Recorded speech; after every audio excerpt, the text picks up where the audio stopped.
So Sony tricked me, right? So they hit me up like, yo, T, is your address still the same? I'm like, yeah. They like, good, you got a box on the way. So I'm like, yes, man, I got that 50mm f1.2 G Master on the way to test out, right? Well, wrong. It was these lenses instead.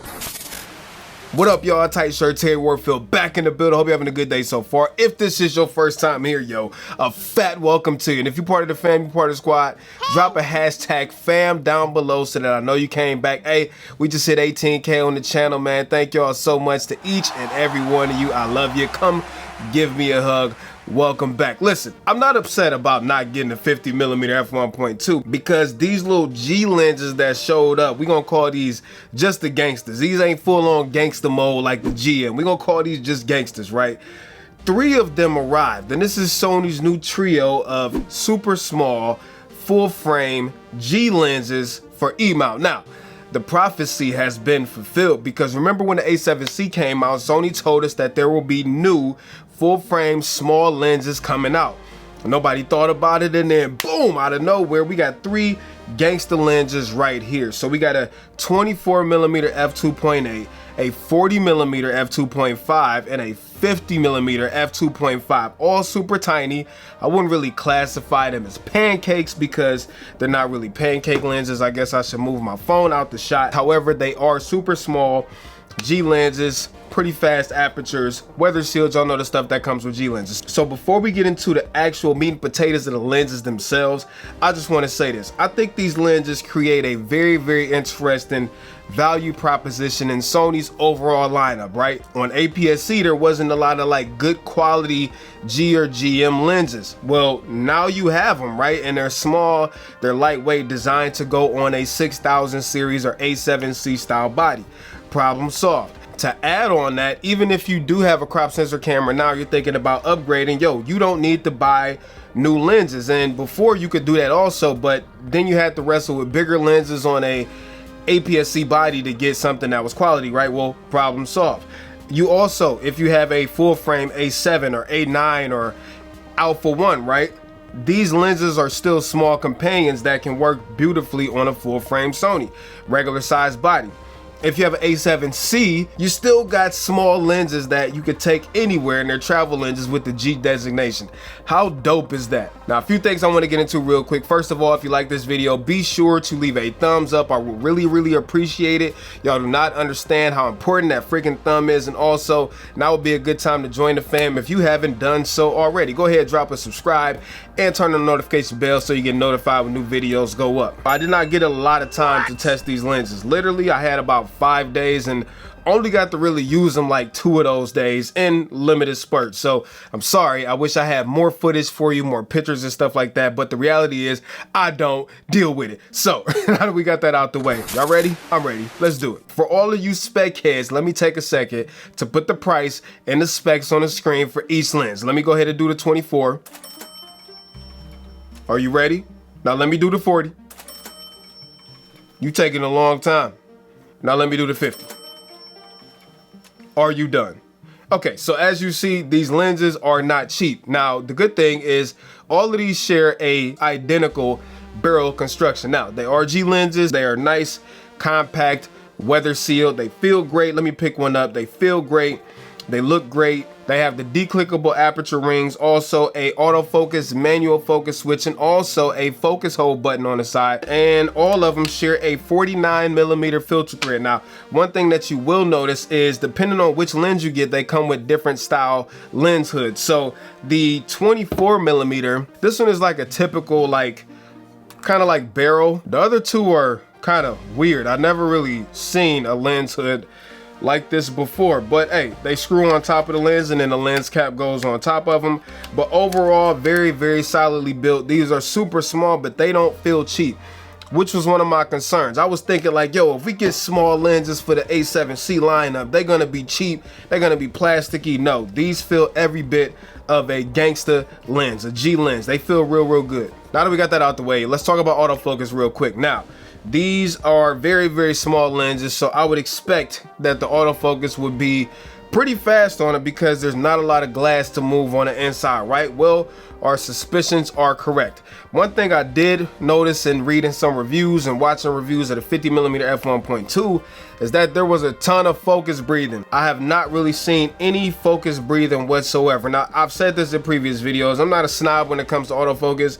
As long as I point it somewhere, I press the button, it freaking focuses, or I'm in video mode and it freaking focuses without me having to worry about it, then I'm happy. And these lenses, I did not have to worry about it. Video mode, face detection, eye autofocus. I'm not doing serious sports. I'm not doing like super high action photography. So if you are one of those people, I cannot help you. But if you are just a casual shooter, photography, video, these work amazing. Even going backwards or going towards the subject, I didn't find that they had any major glaring issues that I could point out. Now real quick, I'm gonna cut to the vlog test of the 24mm because that is a very, very common focal length that I use for vlogging and a lot of people use for vlogging. So let me just jump to that real quick. All right, so this is the 24mm f2.8. We're at arm's length, so you can see what it looks like from a vlog perspective. I figured this will also be a good time for me to tell you about Epidemic Sound. You know all these good dope songs you've been hearing? Well listen, you can get access to Epidemic Sound free for 30 days, no credit cards, none of that stuff required. You can use it, try it out, see if it fits your workflow. If you decide that it don't work for you, you can cancel, but everything that you used in that 30 days is covered. If not, you can do like I do and keep the service. I definitely recommend it. So hey, it's in the pinned comment if you want to try it out for 30 days and also in the description. But 24mm f2.8, what you think? All right, so now that that's out the way, I think the 24mm is pretty good for vlogging. I think 24mm at f2.8 is good enough. I mean, it's not going to give you a ton of depth of field, but it gets the job done. I got more reservations on the 24mm coming in 1 second. Now, let's talk image quality, all right? One thing that gangster lenses are known for is the ability to resist flaring, the ability to resist chromatic aberration and stuff like that. And these lenses do a really good job. I intentionally shot into some situations where I knew we could possibly get some purple fringing and also some green fringing. And I mean, there was some. Obviously, I looked for it and I tried to replicate it. So of course it was there. But I've seen far worse on even some of Sony's own lenses. It is very well controlled on these lenses. The only lens I have a problem with, I think optically, is the 24mm. Now, as far as sharpness goes, all of these are tack sharp, even wide open. Sharpness is not something that you need to be worried about. I'm not one of those snobs. I've said this in previous videos also. I'm not one of those snobs that's looking for the upper left-hand corner non-sharp pixel look. That's not me, okay? But one thing that stood out to me a lot about the 24mm is there is a significant amount of distortion. And part of that could be because these are pre-release copies of the lenses. Maybe Lightroom hasn't updated because I didn't see any like built-in lens profiles for any of these lenses. So it's possible that that will be fixed. But there is some very noticeable vignetting and barrel distortion on this lens. I mean, you ain't even gotta look for it, like it's right in your face. So hopefully when we get updated Lightroom profiles, that is something that'll be corrected. But this is pretty extreme considering that this is a G lens, because the 20mm f1.8 granted is not a super compact lens, so obviously there's challenges making something that's small with this fast of an aperture with the coatings and stuff. So I get all that stuff, all right? But the 20mm f1.8 don't suffer from it. The 24mm f1.4 G Master also does not have barrel distortion like this or freaking pincushion discussion. Now, as far as the 40 and the 50, I literally have no complaints whatsoever. Again, I am not looking in the upper left hand corner. Like if you're getting a 40 or a 50, you're getting these for either portraits or you want something where you're going to get some depth of field. So it really don't even matter if the edges are not freaking tack sharp anyways, because it's going to be blown out. It's going to be blown away in bokeh. So for me, that's not really a consideration. I think optically all three of them are great. I worry about the 24mm and the distortion that it has, but overall I think it's super good optical package. So before we wrap this up, I'm curious to know, out of all three of these lenses, which ones are you considering buying, if any at all? I'm very curious to know if you want to go to 24, if you want to go to 40, or if you want to go to 50. Let me know down in the comments. So let's go ahead and wrap this video up, right? Terry, you didn't go into enough detail. I know that. I told you I only had like 2 days to test these out. But I think these solve a problem in Sony's lineup. Small lenses that have G designations, that are fast apertured, that are weather sealed, that can be adapted to any of Sony's E-mount bodies. I think it's a freaking win, right? So I'm really impressed so far. I have to send these lenses back. However, I will be getting my favorite one again, which you'll have to, you know, kind of wait to the next video to find out which one was my favorite of the three.